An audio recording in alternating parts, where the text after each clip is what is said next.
নমস্কাৰ, মই সৈয়দা চাইৰা বেগম, শিৱসাগৰ জিলাৰ নাজিৰা নিবাসী।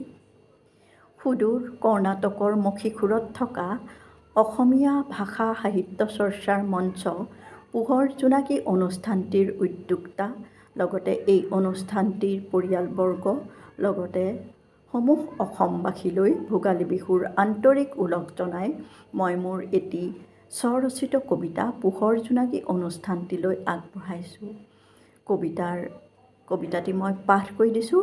কবিতাৰ শিৰোনাম মাঘৰ ছবি। মাঘৰ ছবি। হেঁপাহৰ ৰ'দ কাচলিত জীৱন জীয়াৰ সপোন সানি এহাল বুলবুলি। ঘনিষ্ঠ সময়ৰ ছবি। মাঘৰ সুগন্ধি ভোগজৰা, চিৰা পিঠা সান্দহ দৈ লাৰুৰে সমৃদ্ধ ভোগালী। উৰুকাৰ ভোজত মাছৰ জুতি, বোৱাৰী পোৱাতে মেজিৰ জুই। সুখ সমৃদ্ধিৰ বাবে কলুষতা নাশ কৰি সুমংগল কামনাৰে। মাঘ বিহু সুদিনৰ বিহু, ভোগৰ বিহু।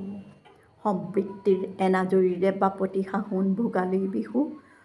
মাঘৰ এখন সমৃদ্ধ ছবি। ধন্যবাদ।